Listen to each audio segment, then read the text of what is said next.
Que a paz de nosso Senhor e Salvador Jesus Cristo esteja com todos vós. Dando continuidade nos nossos estudos, falando da conversão à salvação, agora no capítulo 5, quando o Senhor Jesus Cristo disse para limpar primeiro o interior e logo o exterior se tornaria limpo, é o mesmo que está escrito em Provérbios, no capítulo 4, versículo 23. Sobre tudo o que se deve guardar, guarda o teu coração, porque dele procedem as fontes da vida. Proteja o teu coração, porque dele provém as fontes da vida.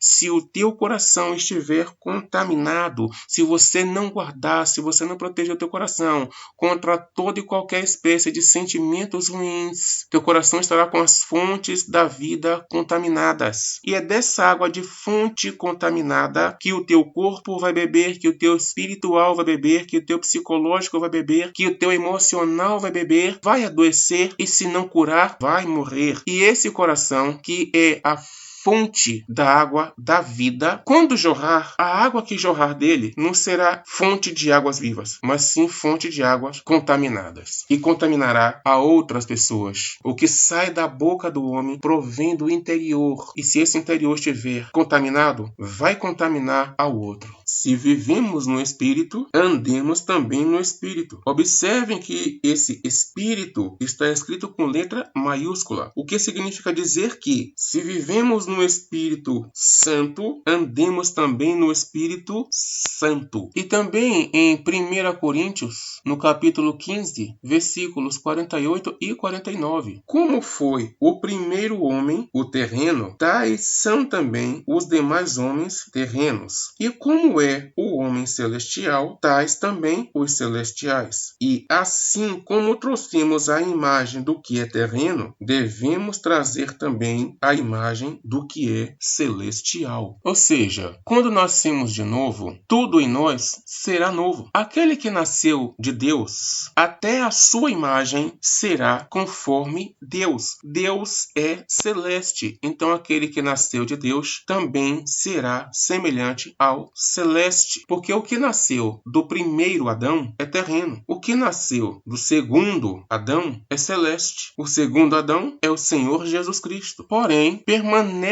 em nosso corpo mortal o vício do pecado. E esse último, o vício do pecado, associado ao já citado exército do velho homem. Isso porque a alma é que foi libertada, não o corpo. O corpo não foi libertado da escravidão do pecado. O corpo está preso ao vício do pecado. Quem foi libertada foi a alma, não o corpo. Vejamos lá aos Romanos, capítulo 7, versículo 17. Neste caso, quem faz isto já não sou eu, mas o pecado que habita em mim. Ou seja, a alma foi libertada, mas o pecado habita no corpo. Isso é o que a gente pode chamar de vício. Vício, espiritualmente falando, é uma espécie de defeito causado na mente e no corpo, devido às constantes práticas de pecado que tornam o corpo e a mente dependentes daquela prática, e em muitas vezes nem é somente por dependência, mas também por automação. É o que diz aos Romanos capítulo 7, versículo 23. Mas vejo nos meus membros outra lei que, guerreando contra a lei da minha mente, me faz prisioneiro da lei do pecado que está nos meus membros. Como assim praticado por automação? É quando, devido ao costume do corpo e da mente praticarem determinado tipo de ato ou falarem determinadas coisas, aquele novo nascido de Deus, algumas vezes, nem percebe ter feito ou dito aquilo, porque já foi automático. Um exemplo disso: pense na luta de um novo nascido de Deus que, sem perceber, disse um palavrão. Porque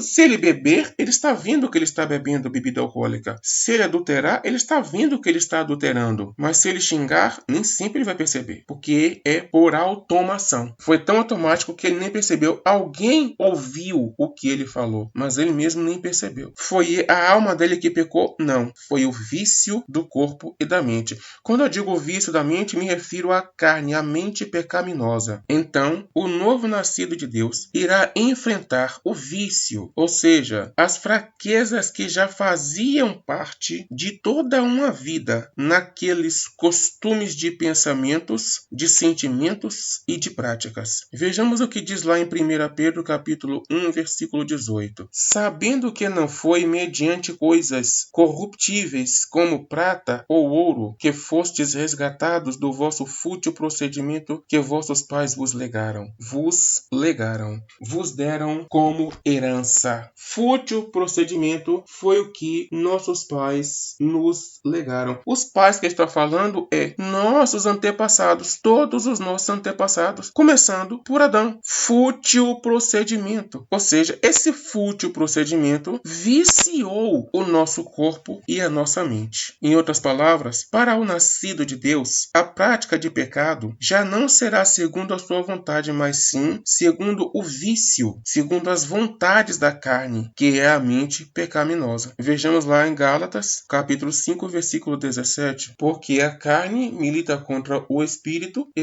com letra maiúscula, que significa que é o Espírito Santo, e o espírito com letra maiúscula contra a carne. Porque a carne milita contra o Espírito Santo e o Espírito Santo contra a carne, que é a mente pecaminosa. Porque são opostos entre si, para que não façais o que porventura seja do vosso querer. Ou seja, a nossa mente pecaminosa luta contra o Espírito Santo de Deus que habita em nós, para que nós não façamos o que seja do nosso querer. Qual é o querer do novo nascido de Deus? Aquilo que agrada a Deus. É a nossa mente pecaminosa luta para que nós não consigamos isso. E na carta aos Romanos, capítulo 7, versículo 15 ao 23. Porque nem mesmo compreendo o meu próprio modo de agir, pois não faço o que prefiro, e sim o que detesto. Ora, se faço o que não quero, consinto com a lei que é boa. Nesse caso, quem faz isto já não sou eu, mas o pecado que habita em mim. Porque eu sei que em mim, isto é, na minha carne, ou seja, na minha mente pecaminosa, não habita bem nenhum, pois o querer o bem está em mim, não porém o efetuá-lo. Porque não faço o bem que prefiro, mas o mal que não quero, esse faço. Mas se eu faço o que não quero, já não sou eu quem o faz, e sim o pecado que habita em mim. Então, ao querer fazer o bem, encontro a lei de que o mal reside em mim. Que lei é essa a que ele se refere neste exato momento? É a lei do pecado. Que lembrem-se que o apóstolo disse assim: a morte reinou desde Adão. Todo reinado tem as suas regras, as suas normas, as suas leis. Aquele que é escravo do pecado obedece às leis impostas pelo pecado. Porque no tocante ao homem interior tenho prazer na lei de Deus, mas vejo nos meus membros outra lei que, guerreando contra a lei da minha mente, me faz prisioneiro da lei do pecado que está nos meus membros. Vejamos assim: a mente pecaminosa, que é a carne, incentivada pelo príncipe da potestade do ar que atua nos filhos da desobediência, o mesmo príncipe que dita o rumo deste mundo, como diz lá em Efésios capítulo 2, versículo 2, que foi lido anteriormente, ressaltando que vício pode atingir tanto a alma como também a mente e o corpo. O vício na alma é caracterizado por cobiça e outros sentimentos ruins, pelos desejos ruins, enquanto que o vício na mente e no corpo é caracterizado pela prática do vício na alma. Exemplos de vício na alma: sentimentos ruins e cobiça. Sentimentos ruins como impenitência, ou seja, a falta de arrependimento. Sentimentos como incredulidade, ódio, rancor, orgulho, vingança, intolerância, ressentimento, presunção, soberba, irreverência e etc. Cobiça. Exemplos de cobiça: vanglória, ganância, vaidade, adultério, exaltação, engrandecimento e etc. Já quanto ao vício na mente, toda e qualquer espécie de compulsão ou de dependência é exemplo de vício na mente, através da qual se alimenta o vício da alma, como por exemplo, de vício na mente: teimosia, violência, violência, engano, mentira, alcoolismo, tabagismo, ninfomania, que é o vício do sexo, drogas ilícitas ou lícitas, jogos, dinheiro, luxo, fraude, crimes e outros mais. Esses são somente os meios usados pela alma para atingir seus objetivos. A alma deseja e a mente maquina, planeja. Até esse momento, o pecado não foi praticado no corpo, mas já existe na alma e na mente. Vejamos lá o que diz no Evangelho, em Mateus, no capítulo 5, versículo 28. Eu, porém, vos digo, qualquer que olhar para uma mulher com intenção impura no coração, já adulterou com ela. Ou seja, o pecado foi praticado no coração.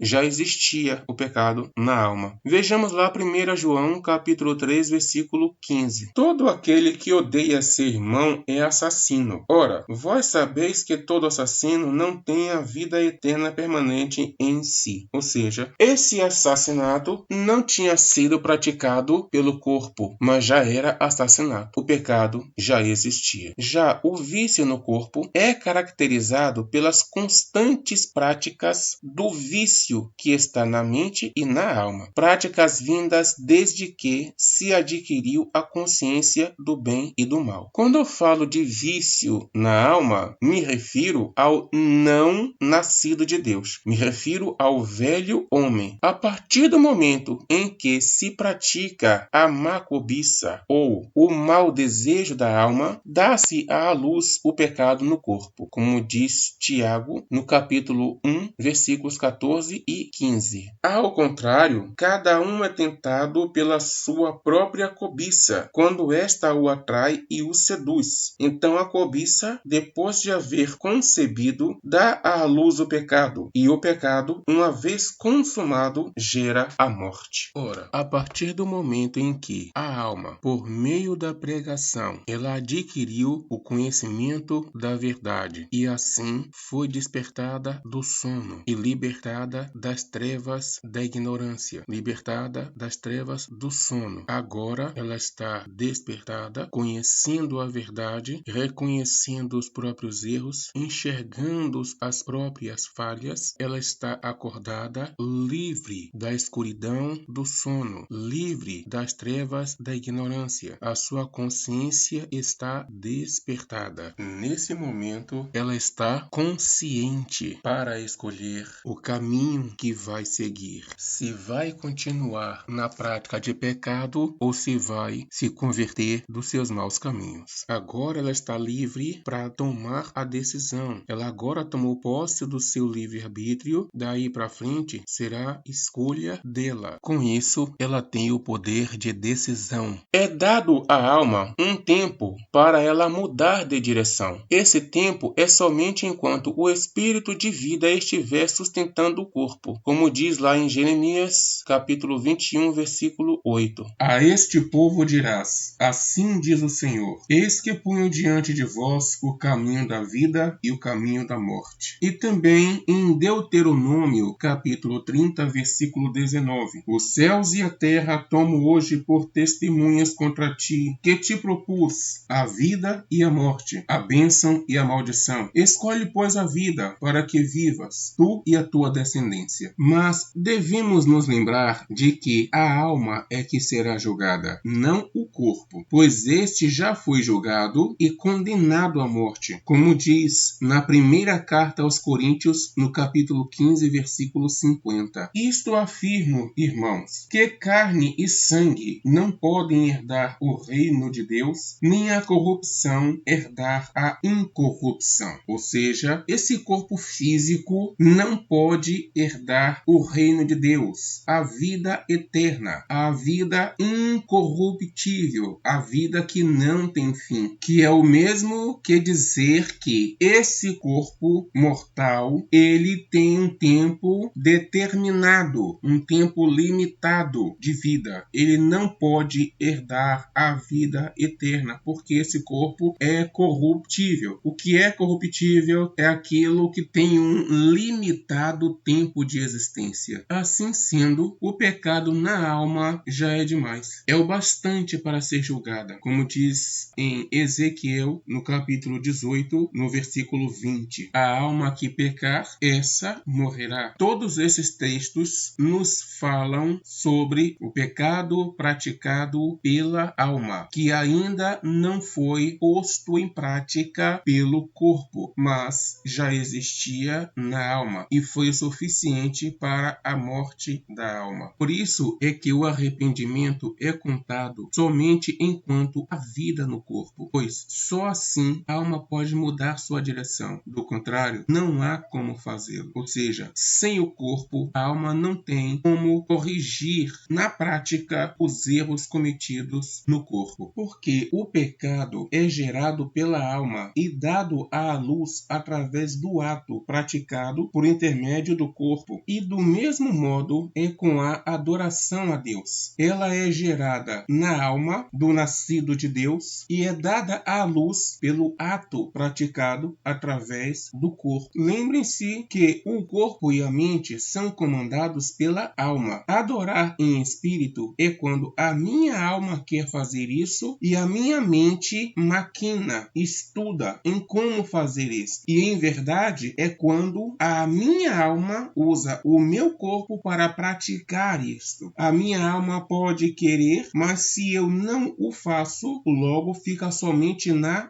vontade, mas não de fato, não em verdade, ou seja, sem a prática. Por isso está escrito que os verdadeiros adoradores adoram o Pai em espírito e em verdade, ou seja, Deus busca adoradores que na sua alma queiram adorá-lo, não aqueles que o adoram no seu corpo físico contra a vontade da alma. E também não busca aqueles que querem adorá-lo através da alma e ela não pratica isso. Então ficou somente na vontade, mas ela não usou o corpo para dar vida a isso, para ser de fato e de verdade. Deus procura aquele que é completo, aquele cuja alma queira adorá-lo e esse querer seja posto em prática. Quando eu adoro a Deus na prática, eu uso o meu corpo para adorar a Deus, mas sendo contra a vontade da minha alma, quando eu estou ali adorando a Deus, mas a minha alma queria estar em outro lugar, em uma festa, em uma diversão, em alguma coisa mais prazerosa à minha alma. Nesse caso, não há adoração em espírito. Essa adoração é somente no corpo físico. Mas nem carne e nem sangue podem herdar a vida incorruptível. Deus não aceita o que vem da carne, como diz lá em Romanos, no capítulo 7, versículo 18. Porque eu sei que em mim, isto é, na minha carne, não habita bem nenhum, pois o querer o bem está em mim, porém não o efetuá-lo. Assim, do mesmo modo que o pecado é gerado pelo Espírito e dado à luz através do ato, do mesmo modo é com a adoração. Ela é gerada pelo Espírito do nascido de Deus e é dada à luz pelo ato. Assim sendo, o nascido de Deus vai aos poucos, progressivamente, se tornando o oposto do velho homem, como diz na carta aos Efésios, no capítulo 4, do versículo 17 até o versículo 19 e do versículo 22 até o versículo 24, na carta aos Romanos, no capítulo 6, versículos 19 e 22, e também na primeira carta aos Coríntios, no capítulo 15, versículo 49. Efésios 4, do versículo 17 ao versículo 19. Isto, portanto, digo, no Senhor testifico, que não mais andeis como também andam os gentios, na vaidade dos seus próprios pensamentos, escurecidos de entendimento, alheios à vida de Deus, por causa da ignorância em que vivem, pela dureza dos seus corações, os quais, tendo se tornado insensíveis, se entregaram à dissolução, para com avidez cometerem toda a sorte de impureza. E do versículo 22 até o versículo 24 diz, no sentido de que, quanto ao trato passado, vos despojeis do velho homem, que se corrompe segundo as concupiscências do engano, e vos renoveis no espírito do vosso entendimento, e vos revistais do novo homem, criado segundo Deus, em justiça e retidão retidão procedentes da verdade. O que isso quer dizer? Aquele que nasceu de Deus vai aos poucos se tornando o oposto do velho homem. Antes, o velho homem andava na vaidade dos seus próprios pensamentos. O que é a vaidade dos próprios pensamentos? É quando a pessoa coloca a sua própria mente, os seus próprios pensamentos como direção para ele e para outras pessoas seguirem, obscurecidos de entendimento, ou seja, tem um entendimento obscurecido. O que é um entendimento obscurecido? É um entendimento baseado no que ele mesmo acha. Ele acha que é daquele jeito, então ele acredita que é daquele jeito porque ele acha que é daquele jeito. Entendimento obscurecido é um entendimento que não é baseado em estudos, é um entendimento baseado no seu próprio acho. É porque eu acho assim, eu não creio desse jeito, eu creio assim. Agora, baseado em que você acha que assim é o certo? Mas é porque eu penso assim, eu sigo a minha cabeça. Isso é um entendimento obscurecido. O velho homem agia desse jeito, obscurecido de entendimento, alheios à vida de Deus por causa da ignorância em que vivem. O que é a ignorância? Ignorância é a falta do saber. Ou seja, pela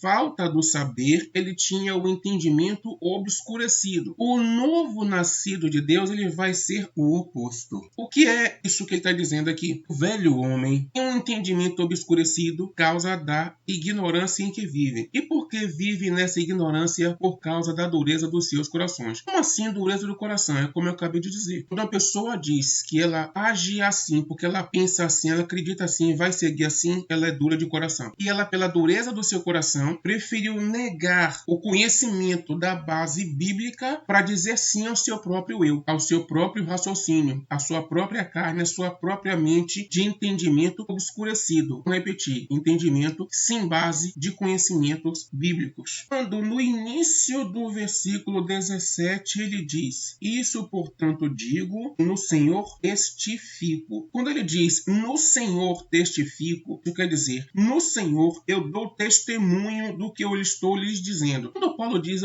eu dou testemunho, está falando o seguinte, da vida espiritual. O apóstolo Paulo chegou a dizer assim: conheço o homem que, se no corpo ou fora do corpo não sei, Deus o sabe. O homem foi arrebatado a terceiros céus e lá ouviu palavras inefáveis, não é lícito ao homem proferir. Isso que Paulo está contando é o quê? É somente uma das suas experiências espirituais. Por isso que ele diz, e no Senhor testifico. Não é uma pessoa da sua própria mente dizer assim, porque Deus falou comigo, porque Deus me mostrou, porque Deus me revelou, porque Deus fala comigo todos os dias. Não é a mesma coisa. Porque se a pessoa tira da própria mente e diz que Deus falou, que Deus mostrou. O apóstolo Paulo não. Ele foi lá, ele viu, ele ouviu. Não foi coisa criada da mente dele. Por isso ele diz, o Senhor testifica. Quando ele diz no Senhor testifica, ele está passando a experiência dele. É a mesma coisa de dizer assim, passo para vocês a experiência que eu tive no Senhor, no mundo espiritual. Ele saiu do mundo material e entrou no mundo espiritual. E lá no mundo espiritual ele viu, conversou com o Senhor, andou com o Senhor, falou com o Senhor, recebeu orientações do Senhor, instruções do Senhor, mas tudo de conformidade com as Santas Escrituras, nada o contrário das Santas Escrituras. No versículo 22, quando ele diz, no sentido de que, quanto ao trato passado, vos despojeis do velho homem, ou seja, naquilo que é do passado, que é do velho homem, se desfaça disso. Deixe de seguir a sua própria mente de entendimento obscurecido. Deixem de viver na ignorância, deixem de se seguir na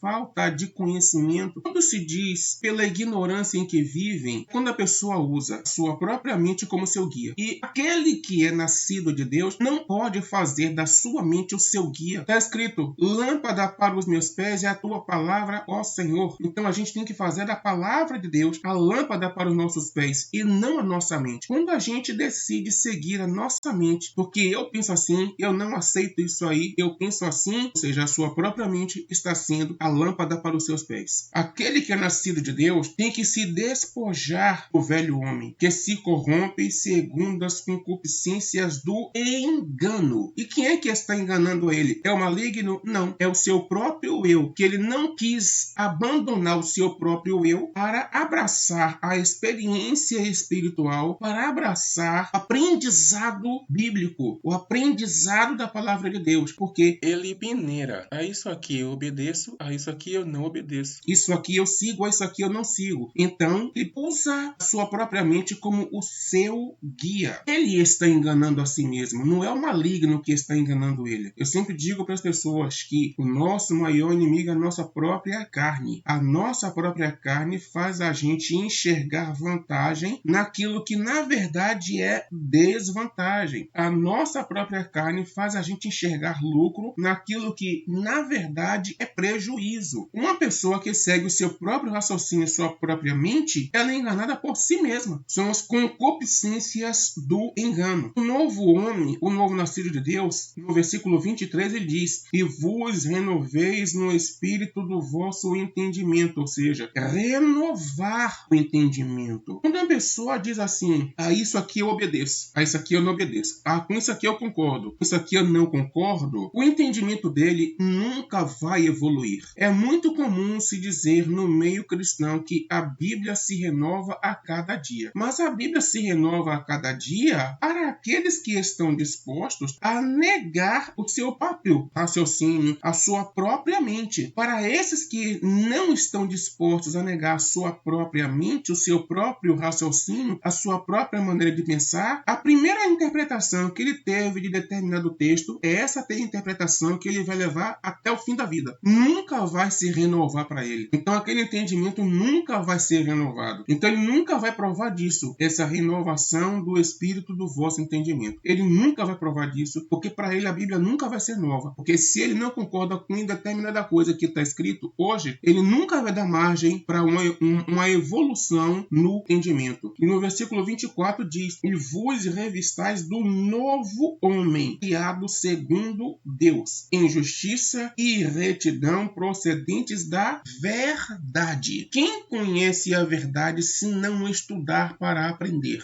Porque Deus falou comigo. É muito comum. Pessoas que rejeitam experiências espirituais, rejeitam experiências de aprendizado para seguir sua própria cabeça. É muito comum da sua própria mente dizer assim, porque Deus falou comigo, porque Deus me mostrou, porque Deus me revelou, porque Deus fala comigo todos os dias. É muito comum seguirem assim fora da verdade. O sábio, ele quer aprender. E quais são as características de quem quer aprender? Uma delas é perguntar. O tolo não. O tolo, ele não pergunta. O tolo, ele faz severas afirmações baseadas no seu acho, na sua própria mente. Ele não quer aprender porque ele não pergunta. Ele afirma. Baseado em quê? Em estudos? Não. Em experiências espirituais? Não. É no seu próprio acho. E é também até uma coisa que eu aconselho àqueles que insistem com pessoas que são teimosas, que são contenciosas, que querem seguir as suas próprias mentes, o seu próprio raciocínio, desprezando o conhecimento, desprezando experiências espirituais, desprezando experiência de vida, desprezando experiência de conhecimento. Eu cito 1 Coríntios 11, versículo 16. Se alguém quer ser contencioso, saiba que nós não temos esse costume nem Igreja de Cristo. Provérbios, capítulo 1, versículo 7. O temor do Senhor é o princípio do saber, mas os loucos desprezam a sabedoria e o ensino. São aqueles que são obscurecidos de entendimento. Eles seguem a sua própria cabeça. Eles desprezam a sabedoria e o ensino. Eles acreditam que eles podem adquirir o mesmo conhecimento, a mesma sabedoria que outros, sem terem o mesmo empenho que os outros em buscarem o conhecimento. Aí você vai teimar? Não. Você vai insistir com o contencioso, com o teimoso? Não. Porque também em Provérbios, no capítulo 9, versículo 9, diz: dá instrução ao sábio, e ele se tornará mais sábio ainda. Quem é sábio? É aquele que, como o apóstolo Paulo disse, andai revestidos de toda a humildade, e também considerai os outros maiores do que a si mesmo. O sábio é assim que age. O sábio considera que outros sabem mais do que ele. Então o sábio fala pouco, ouve mais e aprende mais. O sábio nunca diz: eu vou seguir a minha própria cabeça, eu vou seguir o meu próprio raciocínio. O sábio observa o aprendizado dos outros, a experiência dos outros e respeita. Ele não despreza. Então ele se tornará mais sábio. O tolo não. Você tenta instruir o o tolo despreza a experiência, despreza o ensino, despreza o conselho, porque a cabeça dele diz que é de outro jeito. A mente dele diz para agir de outro jeito. Isso é o velho homem. E nós temos que nos despojar do velho homem. O velho homem contendia com pessoas assim. O novo homem não. O novo homem ele procura obedecer o que está escrito. E se está escrito, ensine ao sábio e ele se tornará mais sábio. E se diz que o tolo despreza o conhecimento e a sabedoria e a experiência e o ensino, deixe, simplesmente obedeça. O novo nascido de Deus, ele tem que conhecer as coisas de Deus, os mandamentos de Deus, as leis de Deus, a palavra de Deus, dita através dos servos de Deus, e obedecer. E se manda não teimar, não contender, se manda ensinar ao sábio, então se dedique a ensinar ao sábio. Ao teimoso, deixe ele seguir o seu próprio caminho. Isso também é característica do novo nascido de Deus.